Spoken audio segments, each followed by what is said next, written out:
Hello, my beautiful YouTubians. That's the new word. That one. I'm gonna make that one up. YouTubians. That's what you guys are. Bytes? No. Nah. Well, bytes, because megabytes and that's internet funny. You're done. It's funny. You're done.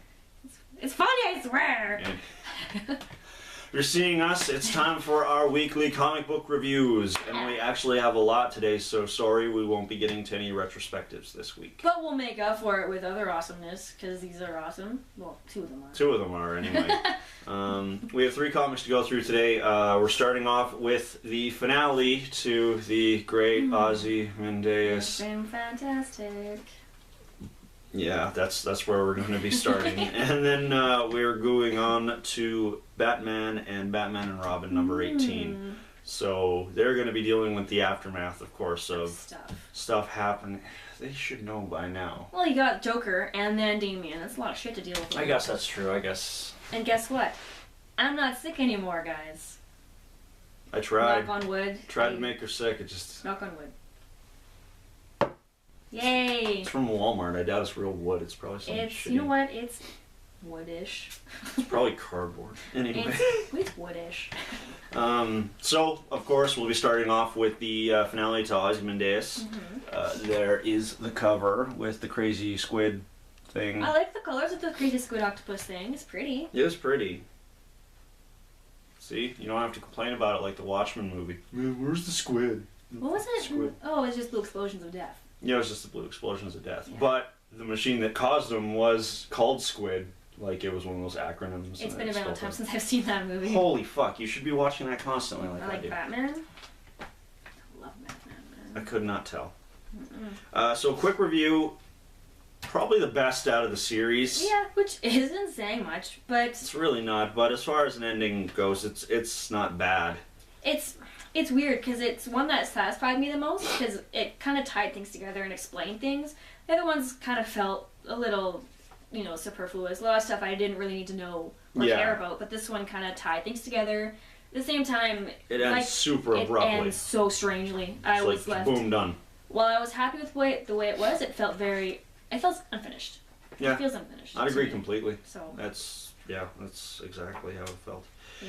So we're gonna do our patented page-by-page analysis. We're reading it, and then it's not patented either. It's shut up. Maybe. I'm trying to Unless get you that patent it without telling me.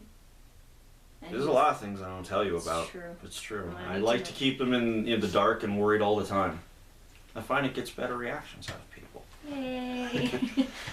Anyway, so the comic starts off, and we got our nice big shot of Ozzy and Bubastis. I love Bubastis. He's so cute. No, is it Bubastis or Bubastis? I say Bubastis. I'm gonna say Bubastis. Tomato, tomato.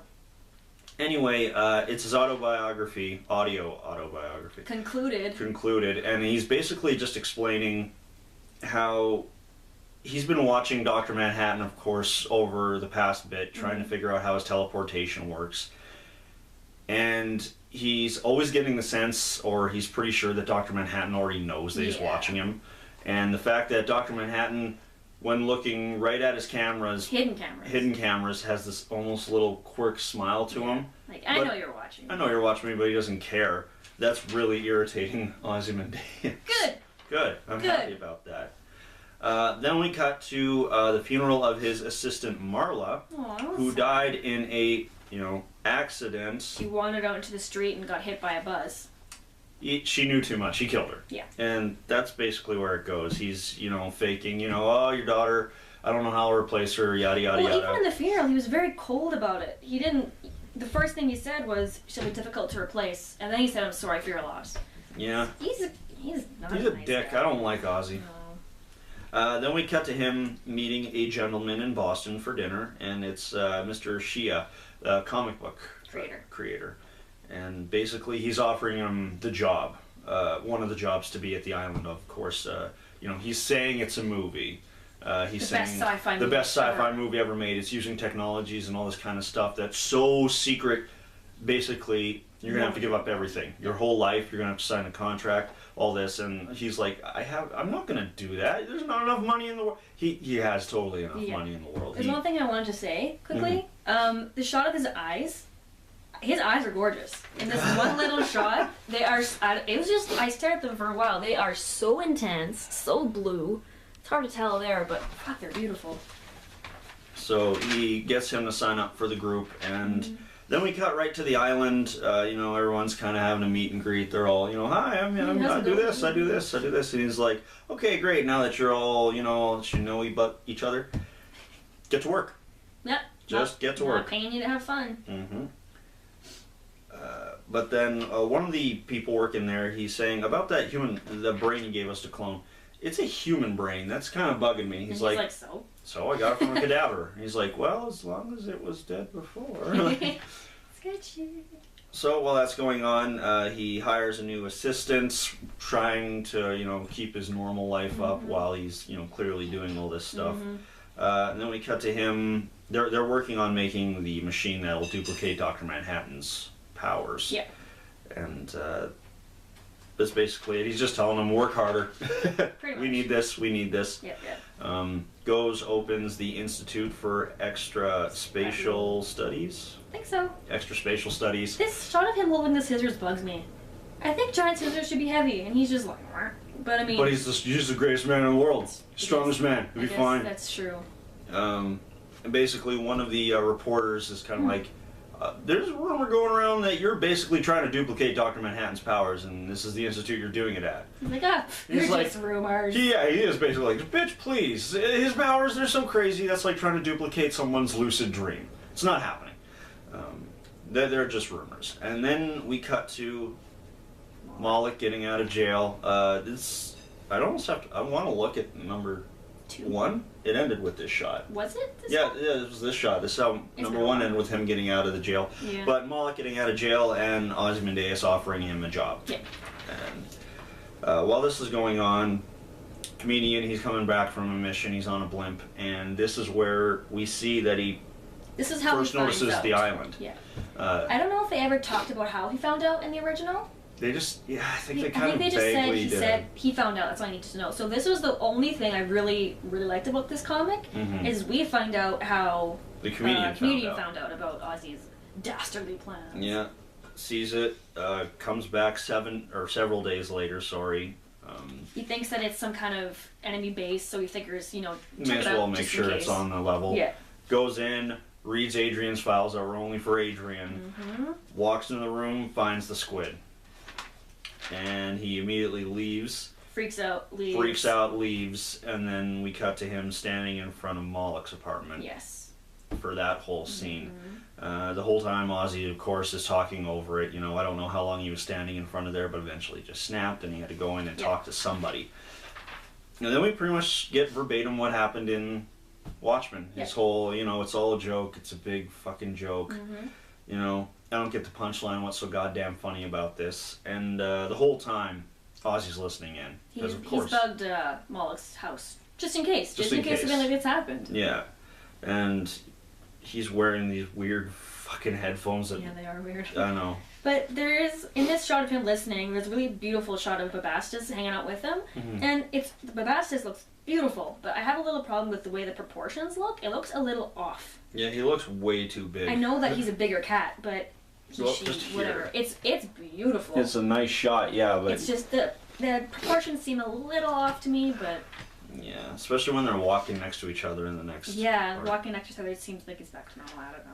So, of course, he hears, the comedians found out about everything, and he immediately decides, I gotta kill him. Shit. He knows way too much. Gotta do what I gotta do. He's working in the office. His secretary's like, anything else you need? He's like, no, I'm just gonna work late. She leaves. He gets into his elevator, puts on his whole black attire, and he's going to the comedian's apartment to kill him. Now, this part I thought was... Oh, it bugged me. That really He's literally climbing the side of a building using the tips of his fingers. Well, he's climbing up the side going, it is difficult to find finger and toe holds, but not impossible. I just want to punch this guy in the face. I know, use a fucking grappling hook or something. The fact that he's doing Spider-Man, but he's not Spider-Man. I can't tell if it's one finger or if it's just the way his hand is curled. Either way. He's literally just doing that and climbing a whole building. I think it's his whole hand curled. I don't think it's in the middle. You can kind of tell. It's really... Yeah. I just don't like him. He's just kind of having thoughts, of course. He's like, Blake's 60, but he could still fucking probably beat me up pretty bad. And he's standing in front of the door. He says he takes a breath and he strikes. And he realizes there's a bit of irony here in that it's his turn to clean up the final loose end, not the comedian's. Yeah. And then we end with a quote. Long quote. A long quote. In Egypt's sandy silence, all alone stands a gigantic leg, which far off throws the only shadow that the desert knows. I am great Ozymandias, saith the stone. The king of kings, this mighty city shows the wonders of my hand. The city's gone. Naught but the leg remaining to disclose the site of this forgotten Babylon. We wonder, and some hunter may express wonder like ours, when through the wilderness where London stood, holding the wolf in chance. He meets some fragment huge and stops to guess what powerful but unrecorded race once dwelt in that annihilated place. Horrence Smith. And that's where we end. It's so abrupt. I would have expected a little bit more of a grand ending, considering it is Ozzy. It is literally just ending with him kicking in Blake's door, and then this random quote about Ozymandias. So that's Ozzy 6, guys. It's better than the other ones. It's better than the other ones, but it's still at the same time for me, it's too little, too late. It ends so weird. I don't know. I mean, Ozymandias isn't the worst series in this. I'm still pretty sure it's going to be Comedian no matter what next week does, unless it really just blows me away. But still not really one of my favorites, to be honest. So that's our happy time review for that. Super fun happy times. Woo! Yeah, so if you liked our ramblings and our shit, we really blew through that. We did. There's not much to say. There's not much to say. Really, just everything culminating together. Yep. Hit that thumbs up button, subscribe, leave a comment, do all those fun little things, and also check out our other 2 reviews that we're doing today, Batman and Batman and Robin. Yes. Number 18. It's weird saying Batman and Batman and Robin. Just something odd. But yeah, definitely check those out. Be good stuff. Be good, really good stuff. Check it out.